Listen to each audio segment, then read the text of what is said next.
Pero la cosa Okay. es que yo no disfruto. Hola, Felipe. Se pone tan... All right, so let's listen to Fair. Y a mí no me gusta. Do you need two stands? What? Do you need two stands? Or you have everything on one? Okay, great.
because especially, I mean, you've never had a Baroque violin teacher, so I mean, to be self-taught and to do this kind of work on the piece is really impressive. So I think that you're off to a great start. I think we need to just sort of give you some of the basic things. I think, like, the thing is with Baroque music, there are so many different styles within Baroque music. So, for instance, like now with this piece, you have some things that are sort of modern that you're putting in, and some other things that are very Baroque, and some things that are very Baroque, but not Biber Baroque. So, maybe we can just talk through a little bit, sort of like the overall style. And also, I think we need to work a little bit on the bow, because it's, well, it's a different tool than the modern one. And so everything right now is very even, and also quite light. So you have sort of more of a modern détaché kind of bow stroke than the sinking into the string Baroque stroke. Maybe, do you want to start? Maybe we could do sort of like a bit of... Sure, yeah. Combination.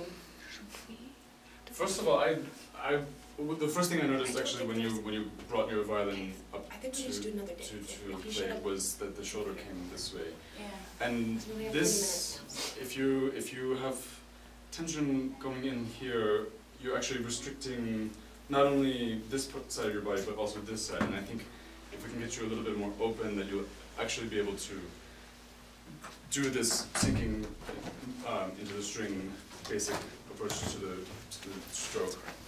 So let's take it, just stand, check it out a little bit, feel a bit of the weight, yeah. So I just violin there. Yes, good. Again, so that, because what we're trying to do is to get rid of the modern, the ingrained motion that you do when you bring the violin up. Yeah. So you just sometimes it also helps to put something here. Yeah. I mean, I use something like a little bit of a foam thing, just because I find, like, well, my neck is quite long as well. Yeah. So for every person it's different. It's really very personal how you find this position, and also, like, you have to make sure, because everybody's physique is different. Basically, it has to sort of sit on top of your collarbones, but balance in sort of a way that you can look down at the instrument, and it's kind of like a table. Like, it should be really flat, and that you have like this sort of, your nose can look directly down at the scroll, and that it's not tilted. Because you see this a lot of times with people who start Baroque, is that because there's nothing here, the violin just kind of goes, and so you have to try to get it to find a place where it... So, why don't you just try lifting the violin up, find a place.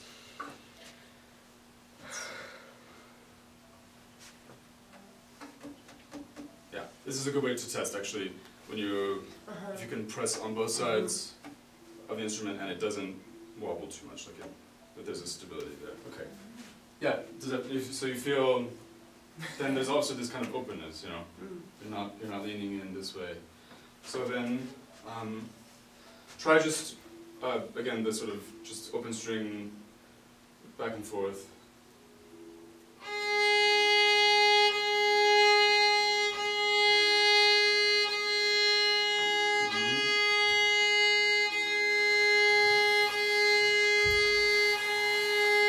Good.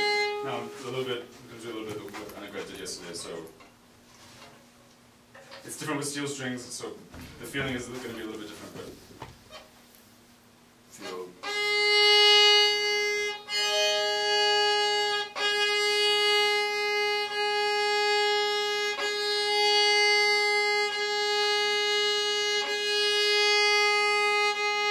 Better.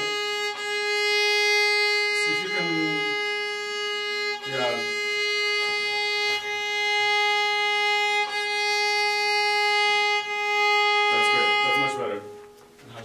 Good. That's not up. Yeah, there we go. So, I mean, obviously,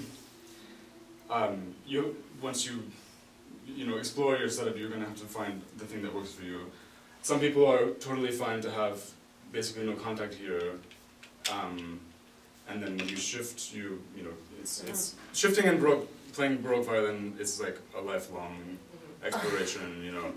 There are very few people that I think have like a really solid, reliable day-to-day ability to shift up and down. I mean, well, it depends on what style as well. I mean, like yeah, in the hay, you've got the chin off thing where people do everything without putting their chin on. Yeah. For me, like I actually got really bad tendinitis when I did that, so my teacher had to change the way that I do it. So I had to sort of do a combination effort. So like usually when I shift up, I try not to put my chin on, but when I shift down, I usually just drop my chin a little bit. And it's again personal, and I mean, you have to find the way it's that just works. it's a constant exploration. There's no one way that is right, actually. Yeah. But anyway, so I want you to really be mindful when you put your violin up that you don't do that, because you don't need that. This is not helping you. So just try to find a new way to. Well, and with the Baroque violin, I think also like when you hold the modern instrument, you know, they sometimes say you can take your left hand away and it just stays there. Yeah. And with the Baroque violin, it really comes from your bicep. Like you have to be kind of physically holding the instrument up, and not like with tension, and definitely not with your shoulder. Yeah. But it has to come from here. There's one way to think about it is that there are 3 points of contact with the Baroque violin. So one is here with your hand, and then in fact there are 2 places here on either side of the chin rest. Yeah. So it's I mean, because the modern way of holding it, you know, it's a bit like this, more like this. So of course you're more likely to come. But if you think a little bit of it being, there's a line from the fingerboard down the tailpiece, sort of to your neck, to your that's much better. Yeah. Why don't we try to play a little bit from the beginning, and we can talk a little bit about these sort of basic rhetorical things that you were. This is me from. So, find what's comfortable for you at the moment. We can work with that for sure.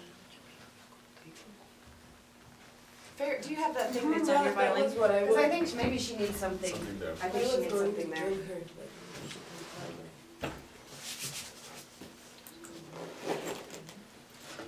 You play really good, you won. Es que sí, de cocina, algunas personas sí usan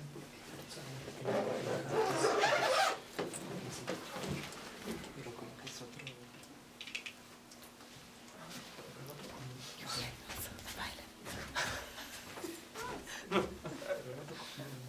Es que como trae Te bloqueo. No, sí, pero sí puedes usar. Well, we can take, she can take this off eventually. Yeah. Let's try to see how that you feel.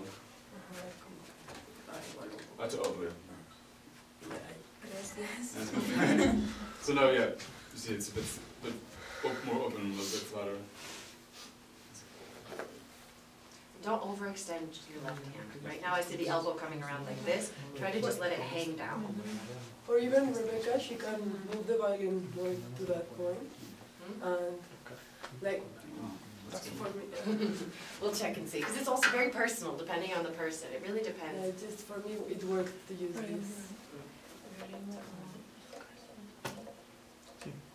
And this one might be too big or something. Ah, ok. Es que Es que como está la barbada. no es la barbada, es el tiracuerdas. Está muy grueso, entonces no entra, no encaja. I think this is. That's yeah. Yeah. Gracias. Or if Si you es que have el it botón está muy underneath your cortito. Well, anyway, t-shirt. let's see what we can do with that. Yeah.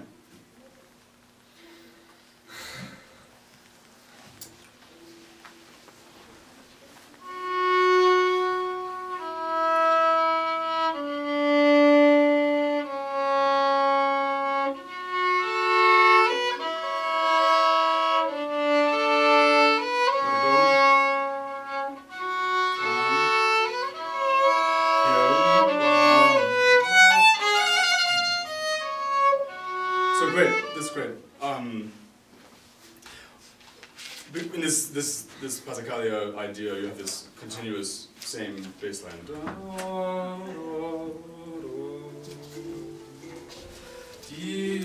So when you reach this cadence, for instance, try to do it in a way where you still make the expression and you still have the freedom, but take a little bit less time. Because what you're doing is you stop the motion that you have already. Try to see if you can ride what you, because you set it up really beautifully. Keep the same idea throughout the whole piece. If you can. Just from the beginning, before you start. Go back to that.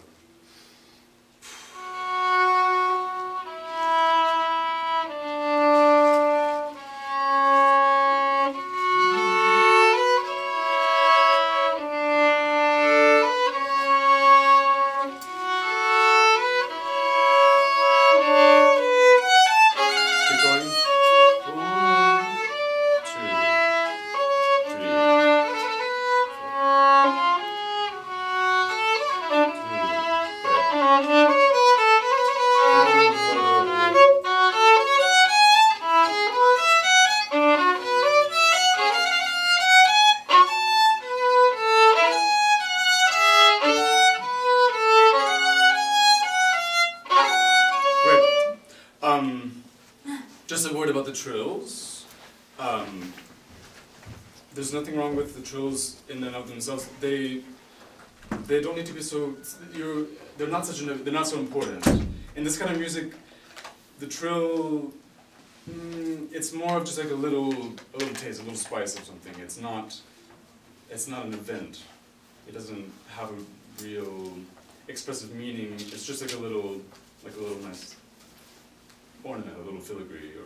So I think I would maybe even try once from here and without the trills, without, just to see how it sounds, and then you can add a little. Open.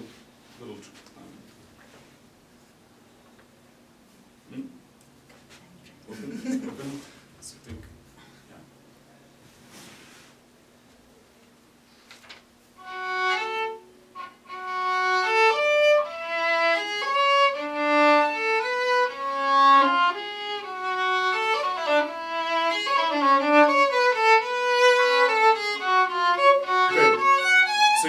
Actually, here for instance, the C, if you put a trill on this C, it actually creates a consonance with what comes after it. So you actually want to dwell on the dissonance so that you create the opportunity to then resolve harmonically.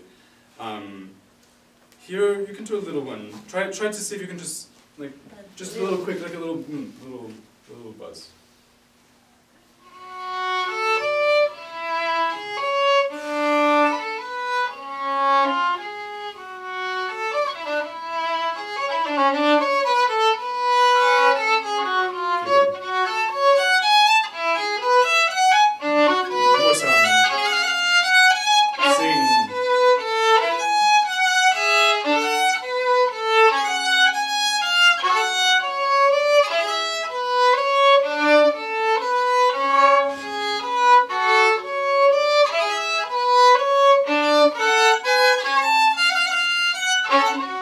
Right, and this thing, let's not do that actually. You can still, there's a way to bring out the lower note, make the chord, and then just go to then continue on to the lower note. So you can, I stay in that. It's this thing, this baradam, going back down after you've gone back up. It's a very modern invention. Okay. So actually, with all of this stuff, also with solo Bach, like in Chaconne and these kinds of pieces, you always hear like these that's a modern idea. It's not a Baroque thing. So right. So I mean, of course, you want the idea is good because what you're doing is you're highlighting the line, and that's what we want to do. But see, there's a way of also in Baroque music of breaking the chord where you place the emphasis on the bottom, and then you can let it go. Let's actually, we can work on that. Just play the chord from the and see. Can I? If you want to get into that, yeah. Good. That's good. Picking it so, yeah. Keep it soft. Strong but soft.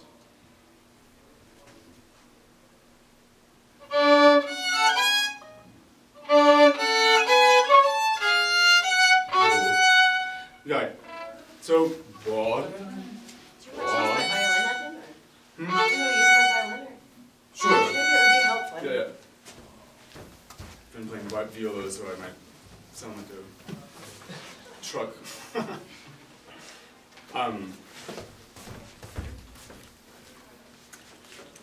It's maybe easier to go from here. And when you get here, just hear that bottom G before you play it, and then prepare yourself, and then sink into it, and then let the chord go.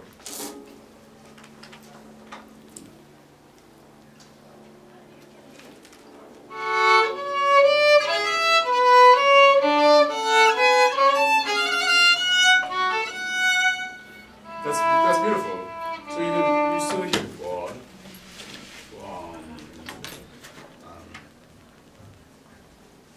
oh, so small.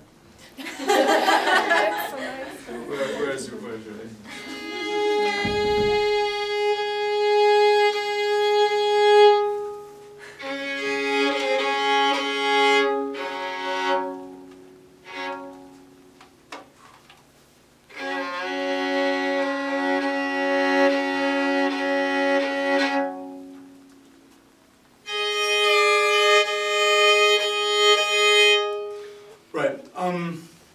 let's go from here one more time, because this is sort of an extended series of the grounds with just eighth notes on top, and I want you to try to make a little bit more variety in the way that you play them.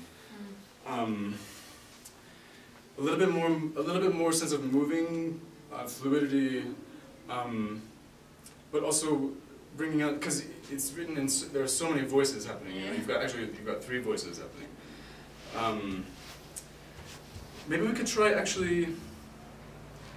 Could you try just playing the different voices? Like, just don't worry about making the chords. Don't worry about playing the bass line. Just follow the different voices that happen from here, starting in the middle there with the D. So.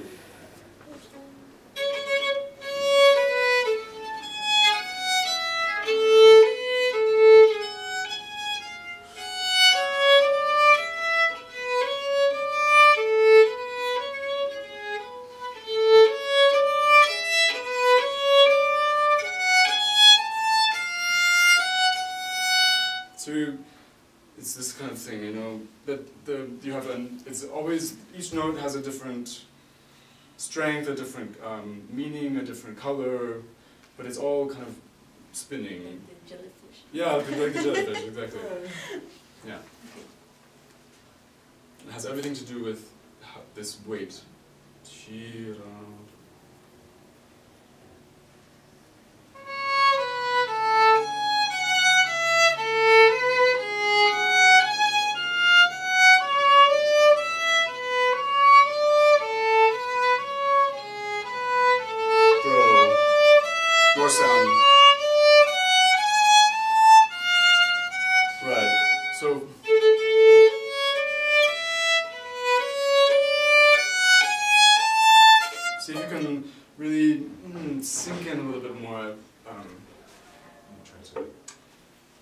From the same place?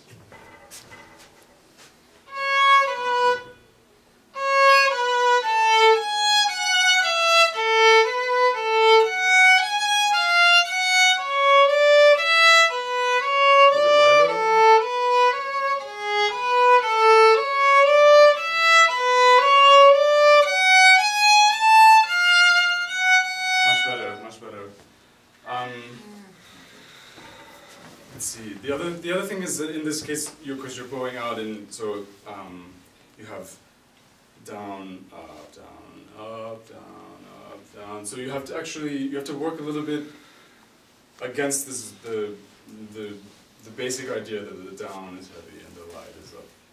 But it's also in the structure of the measure, you have down, up, up, down, up. So it's an important beat, but it's also within the bigger picture light, but expressive, you know. So you have, it's the reaction to the heaviness of the downbeat is not just a negative, an absence of strength. It's a different kind of strength, you know. So it's a physical lightness, but then it has more expressive possibilities, which is sort of, yeah. Yeah. Let's try it one more time, but let's add the other voices that might With all with all the voices.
It sounds great.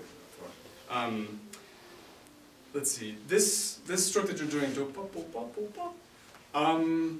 I like the affect, but it sounds like a modern stroke to me. Okay. It doesn't mean that you can't have it be light, but there's something about it. I don't know. Do you have any insights about that? I mean, in a way, it might just be a rhythmic instability that you get there, because I mean, again, this Pasacaglia, it's like this inevitable, ongoing thing. That's, I mean, also this whole first section. I mean, you have this section, you have the middle section, and then you have the final section. And the middle section is marked allegro, and for me right now, everything in the first section is also allegro. And I wonder also if you slow everything down a little bit more, make the first section a little bit more contemplative, like really kind of like more thinking to yourself, you know, sort of introspective, and a little bit maybe more holy, you know, sort of more sacred. Because right now what I find is it's a bit sort of like, and I think that the beginning it's really sort of this, you know, it's really this like very quiet, sort of introspective sort of feeling. And I think also then with this whole section as well, maybe see how much you can sink into the string, how much sound you can produce from the violin, because then you get this, you know, da da da da da da da da da da da da da. That's where the allegro happens, and that's where it changes into a lighter feeling, I think. And so maybe if you even just, have you practiced it with metronome? Yeah. But I mean, maybe just practice it with the 3 speeds. Find the first speed that works for you, and then find the allegro. But the allegro cannot be the same speed as the beginning. Right. And it's difficult because in the allegro you have much more to do. So you have to make sure then the first section has to be even slower. Okay. So, I mean, because the last section I thought was a very nice tempo that you played. And I thought that's more what you should have at the beginning. Okay. Yeah. So, because this is not a piece, this is not a virtuosic piece. No. This is a piece of real beauty and just like how gorgeous can the violin be and how many emotions can you get the people in the audience to feel listening to this. And if you just play it like, you know, I mean, you're playing it beautifully, but maybe just think a little bit more about like, how does this make you feel inside, and how can you change the color to make it this dark feeling, you know, that you can really make everybody kind of change their emotions through the whole piece, that you take them on a journey from the beginning until the end. So I would say, like, also with the bow, maybe just, I mean, I think it's good to practice a bit, maybe the stroke, also with the messe de voce, because... Yeah. But for here, for instance...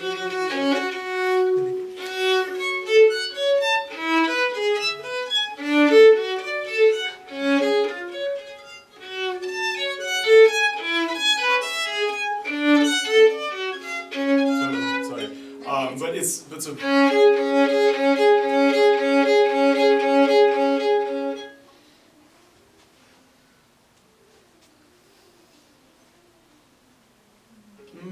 Try it as low as close to the frog. I mean.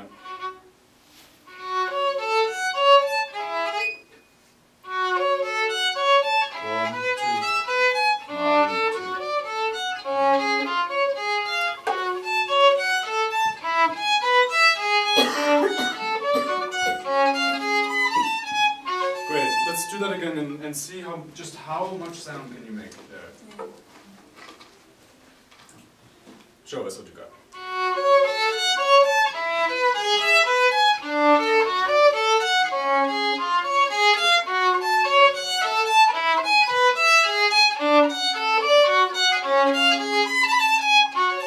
Right, that's already a lot better. Let's see. Where is your stroke coming from? Where do you think of the point of origin for the stroke? Where should it come from? Maybe this time I was thinking for your hand, here. yeah, right. So it's at least here, if not here, because there's, I mean, the shoulder, these muscles, this is all connected. So think, I mean, obviously the back isn't moving, but you know. This is an exaggerated version, but you know that this whole unit is connected here. You have power in your back, and I think try to imagine that the sound is coming from here.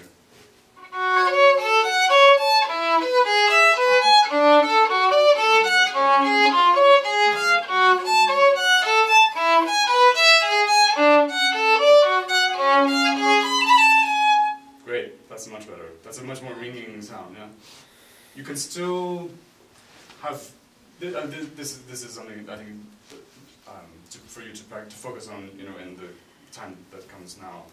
But making just so much more variety in the articulation, in this case.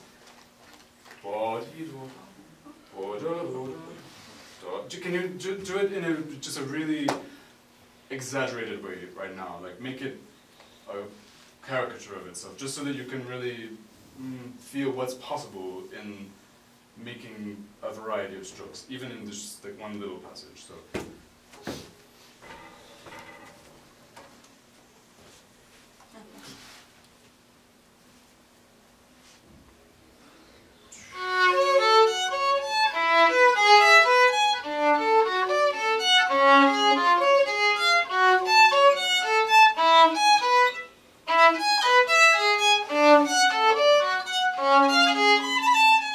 Much better.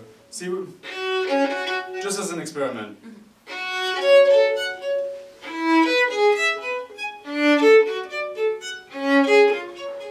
See if you can think of these. This is like one single gesture that comes from the bottom and then kind of evaporates into the air every time.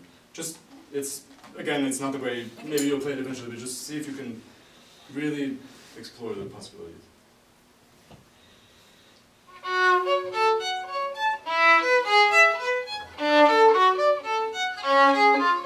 Much better.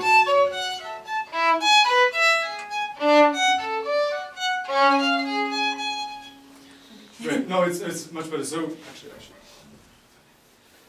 this is another thing, a tool in your toolbox of Baroque strokes.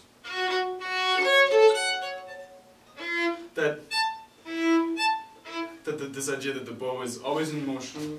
So you have the possibility to move around in the air also, and you can use that as a timing. You know that there's time. The time that you spend in the air is actually expressive time. You know, so see if you can.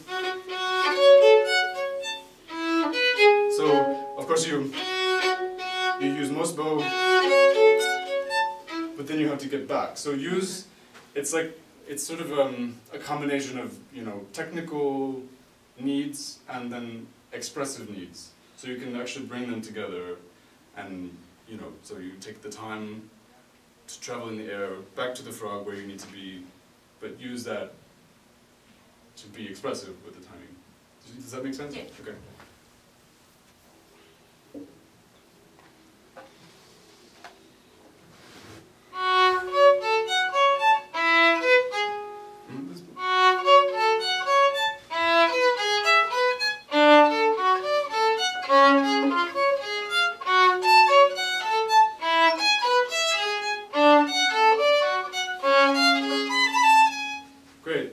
that's already that's in a really good direction. But you see, that it's this sort of Z staircase kind of thing.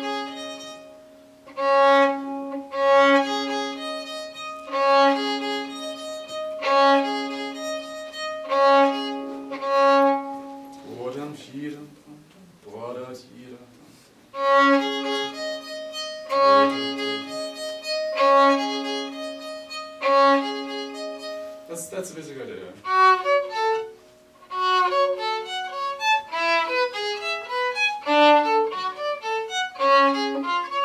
Great. And then one more time, and because it's gotten kind of small now, so open it up and make it a grand. Yeah, okay. Yeah. No, it's natural, but remember.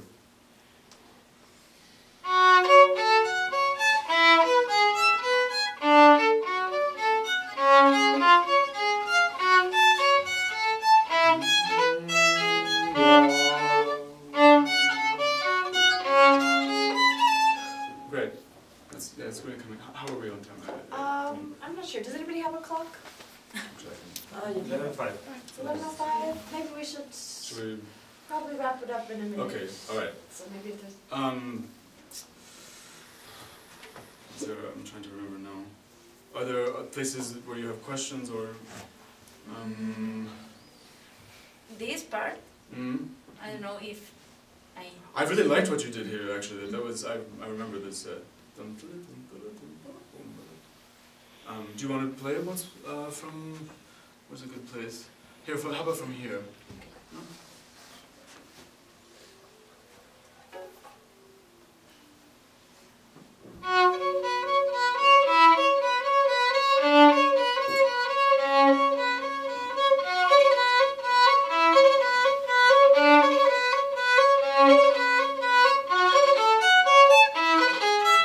More sound. Yeah, okay.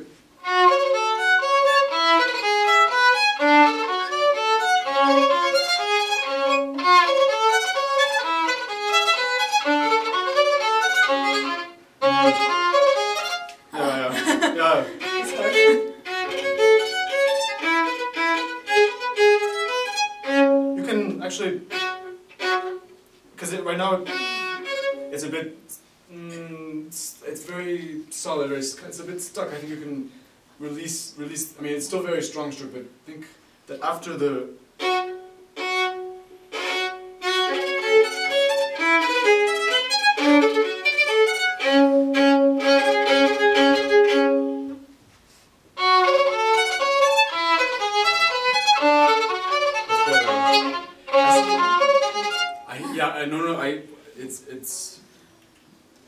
the release.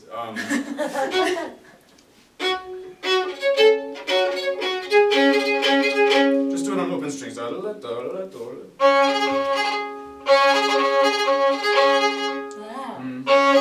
slow it down a little bit. And also you're speeding up in this section. What?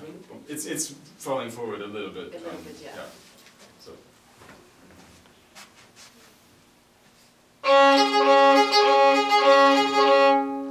Yeah, you are creating strength by raising your shoulder. There's a lot of strength there, but it's not going to last very long. So.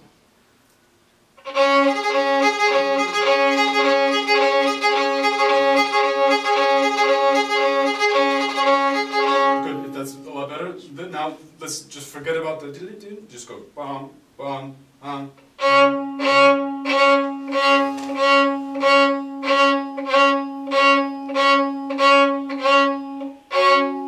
Keep going. Keep exploring. You're getting better. It's getting better.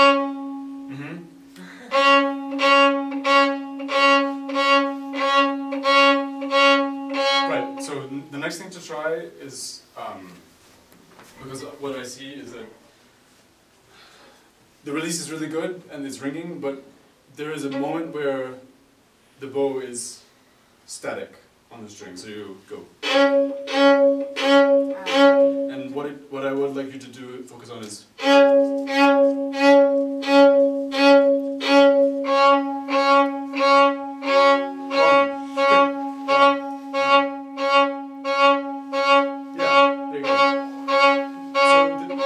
again, the bow is always in motion. It meets the string in motion. It doesn't. I mean, this is sort of an extraordinary stroke. I mean, you can use that for specific things. For when you want a really strong impulse on a downbeat, you can. But the basic idea, again, to do with the heaviness of the arm, that the bow. Like a circle? It's a circle, yeah. So the bow meets the string in motion. Let's see if we can.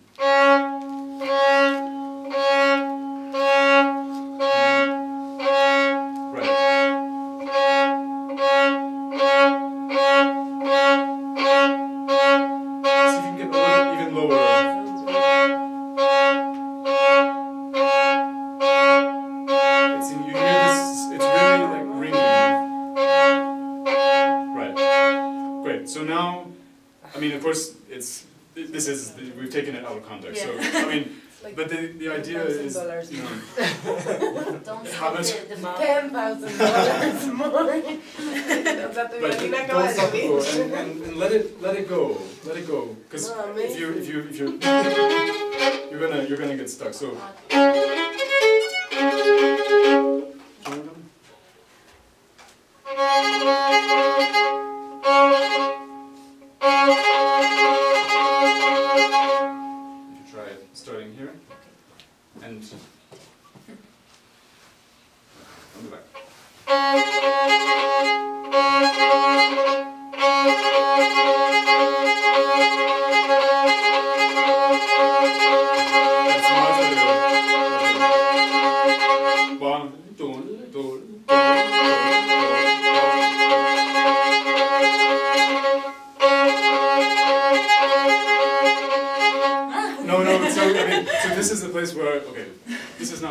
So what do?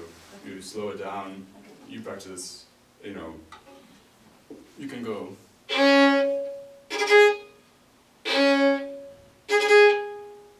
Practice making a quick string crossing and then stopping and reorienting yourself. Play it, go back, do it.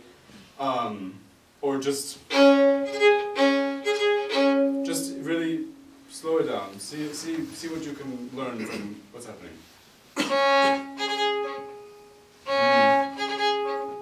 So what's happening is that, and then you lose contact.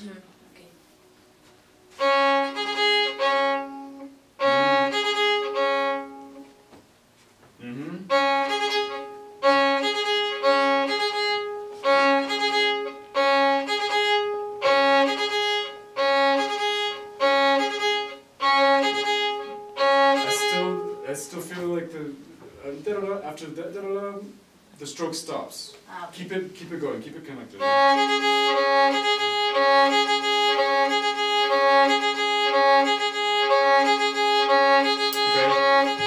Now try to see if you can put it back in context. If that helps.